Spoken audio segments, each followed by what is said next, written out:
Hello everybody, hope you're all doing fantastically well. It's Connor here, we're back with another video. A little bit of a look to the game that happened as we're walking about here. And yeah, I've been thinking a lot about Leeds United. I do think about Leeds United a lot in general, but it's exemplary thinking when Leeds have won. And I think the only team, as per Johnny Cooper, at this moment in time in the top four divisions, I think, to keep a clean sheet in the last four, which is a far cry from the Leeds United that we're all used to, isn't it? If we're being brutally honest, Leeds have been tragic when it comes to defending. I think, as well as the exceptional performances we're getting from Leeds at the minute, well, I say exceptional, but yeah, yesterday was definitely exceptional, best performance of the season so far at home, which was massive as well. Bit of a hoodoo there, I thought, you know, West Brom, Cardiff, Wednesday, I was thinking, oh goodness, at half time. But I think the big thing is the difference, isn't it, between the Premier League and the Championship is just massive. Like, you just realise it. That's not to discredit Leeds whatsoever, it's just a separate point really, that, you know, the Premier League, when it was so ruthless, I think I was going into this season having traumatic flashbacks to Mo Salah drilling it in, or Harry Kane drilling it in, or Marcus Rashford drilling it in when Leeds make a minor mistake. But I think the difference is now Leeds are not giving themselves like consistent hard work. You know, we're keeping things simple. You know, we're being effective in the right moments, and I don't feel panicked. I don't know about you guys, but when Leeds are playing now, I'm not feeling like I have done for the past two years really, which is anytime a team gets on the transition or goes into the transition, the counter-attack against Leeds, I'll be honest, I'm absolutely shitting myself. Like, I'm thinking, here we go, it's another goal, because we just couldn't defend. We're woeful. The framework, the structure was woeful under Allardyce, Grazia and the clown at the start. But now under Farker, there seems to be a real diligent framework. And even, I think the huge point, which I didn't massively touch on yesterday, was Leeds without, you know, key personnel. Now, as I mentioned, when it comes to structure and framework, when you haven't got Spence, they've obviously not got. Also, why have I got They've obviously not got Rodon, which I thought was going to be huge, and Nonto as well. You know, not a lot of people have spoken about Nonto. You know, Rodon and Nonto are players that start for Leeds. You know, they are bona fide starters, and you didn't even notice that they weren't there yesterday. And a lot of people were saying, you know, Watford were poor, and they were, of course, but Leeds made them poor, and I think it's a real discredit to Leeds United to just come out and say Watford were poor. I really do. I think we made them poor. Did they show us too much respect? I think yes, but that will always happen with a lot of Championship sides against Leeds. Why? Because you kind of have to show us respect, because we're going to dictate the ball, and we've got weapons up front which can destruct at any point, in a positive way for Leeds United. But yeah, you know, a lot of people are touching on Rutter, who was just mesmeric yesterday. It's probably the best way I can put it. Mesmeric. And you know, you had the likes of Somerville, who I thought was very underrated yesterday. Cooper, who made a mistake at the start, but I thought recovered really, really well. Pascal was just superb. Just the angles that he creates to be able to, you know, feed the ball into the midfield, I think he's very, very underrated, and he moves Leeds up the pitch very, very well.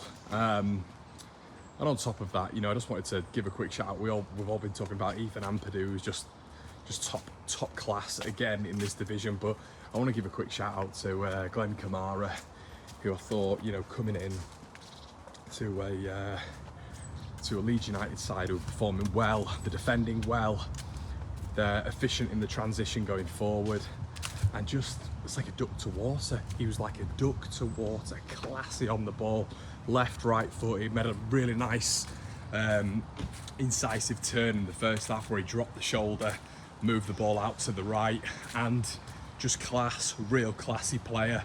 And at this level, you know, we can have a discussion about Kamara in the Premier League, and a lot of these players in the Premier League if Leeds are to get promoted. But at this level, what Leeds have at the minute is just buffed up depth, and you're seeing that in abundance. You know, Gruev came up at the end. I wonder when we are going to see a little bit more of him.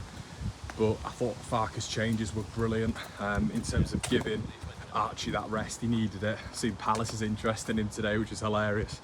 That will not move, trust me on that one. Or it's going to move for a substantial fee. And this is the brilliant position Leeds are in now. You know, you've got Jorginho, who is overperforming, or maybe he's just at that level. Maybe he's just performing, you know.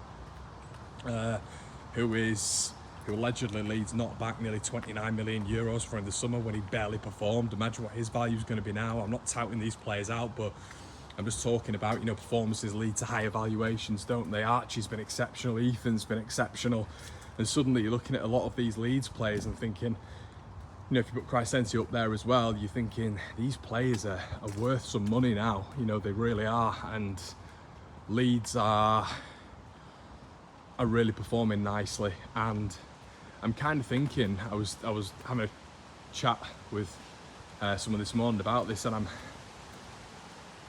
you know, with how many games they've played now, you can really, I was going to leave it till about 10 games, but I'm seeing consistency. I'm seeing very, very similar performances. I'm seeing depth.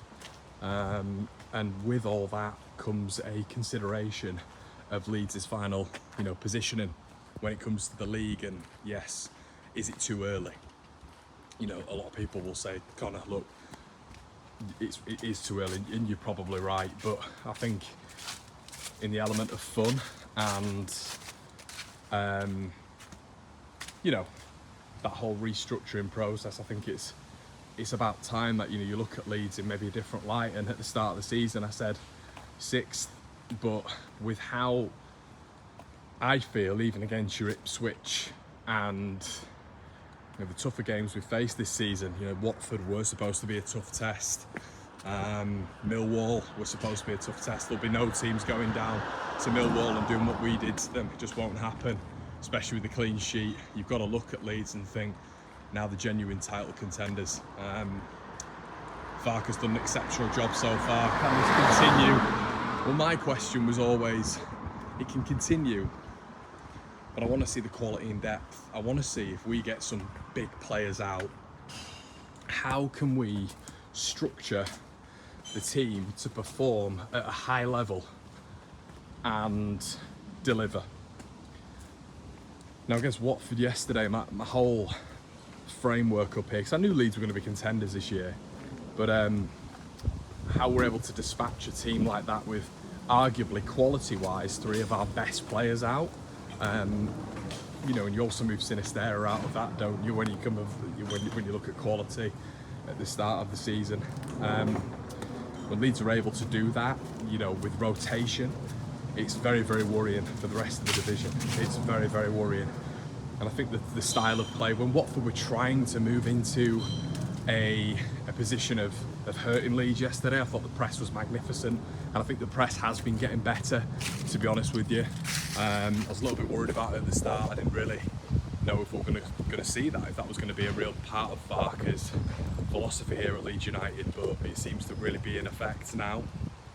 And above all, everyone, it's working. You know, any time they had the ball, there was a moment where they had the ball on the left, and there was Shackleton, there was James, there was Perot, all getting involved in this press, and they lost the ball. Leeds recovered it high. Rutter, it bounced to him, and Rutter then moved up the field, and Leeds got into a really nice transition. But I'm looking at it now and thinking, Southampton are going to make a change, in my opinion. This is what happens in the Championship season, and that's probably where you're going to start seeing, you know, Southampton moving up the division.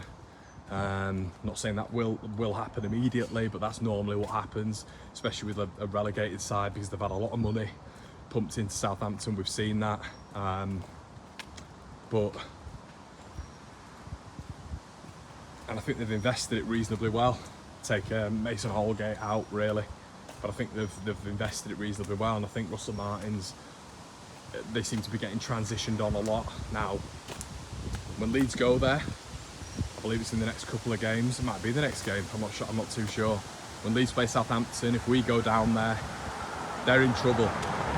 They're in big trouble because Leeds are going to maintain this structure, in my opinion.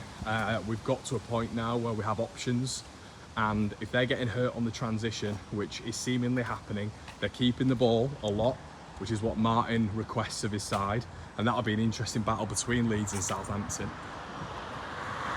But what they're not doing is being clinical, and on top of that, they're not good, as we saw when Leicester went there, with teams transitioning on them. Now, if they're worried about that, they're in deep trouble when they play Leeds United. Massive trouble. And the reason I mention that is because Leicester, I think, are going to pull away a little bit, but I'm not saying Leeds won't be able to catch that. But when I'm talking about my season predictions so far and restructuring that, I think you've got to have a conversation now about Leeds being in the top two. And in between right now, when you look at the phase, the point that Leeds are in, it's about, you know, us and Leicester. Now, I thought it would be Southampton at the start. I thought the style of football that Martin would implement and the players that they had at their disposal would win them the league. I thought that, and I didn't think there was going to be that much of a transition. But then afterwards, they sold James Ward-Prowse. I thought the selling of Nathan Teller was a massive one, a real big one, which I think has hurt them massively. You know, a proven championship goal scorer who was arguably the championship player of the season last year, he went, and also James Ward-Prowse went as well, which I didn't expect. I think when I made my predictions as well, Lavia was still at Southampton. But anyway, by the by, I think if Leeds are able to really put a statement win down against Southampton, I don't see this stopping. And I think when you get momentum and consistency in the championship, and this is why I've spoken about Leicester so much, they've got this momentum, this consistency, but they've also got quality and depth. But Leeds have this now, and Leeds are also proving that when, you know, they're in trouble, which we have been in terms of personnel, we're able to galvanise other players and regroup and produce moments of quality with our players as well. So I'm going to say Leeds are going to finish in the top two, and I'm going to restructure my predictions a little bit because I don't see this stopping. And I think you'll still see Leeds investing in January, which is the smart thing to do. But looking at the short term, I think we go to Southampton, we win. And I think this is going to be a point at Leeds now where this momentum and consistency is going to breed success, which is ultimately going to get the club promoted. Now, I'm not going gung-ho here. I'm just saying with what I'm seeing at the minute, I'm really impressed, and I didn't expect it. Every player is stepping up. Every player is producing moments of quality. And I'd love to hear what you guys think. Are you sort of like dreaming of a top two finish, but ultimately do you think that's realistic? I'd love to hear your thoughts on it. Let us know, everyone, in the comment section below. Am I being too reactionary? I don't feel I am. I feel just I'm looking at the championship right now. It's a better division, it is definitely, but we just look so good at the minute, I think. And it's not just going forward, even though I think at Ellen Road we're a little bit handbrake on. I think away from home where you know, Leeds are just so fluid and dynamic, but yesterday was a little bit of a change. And I said in a previous video, if Leeds can get it right at home and we can dominate teams who come in and try and do a low block exercise against us, which Watford did in my opinion yesterday, this division's in trouble, because away from home we're going to be even more, as I've mentioned, fluid and dynamic. Guys, really interested to hear your thoughts. Let us know what you think in the comment section below. I'll see you in a bit.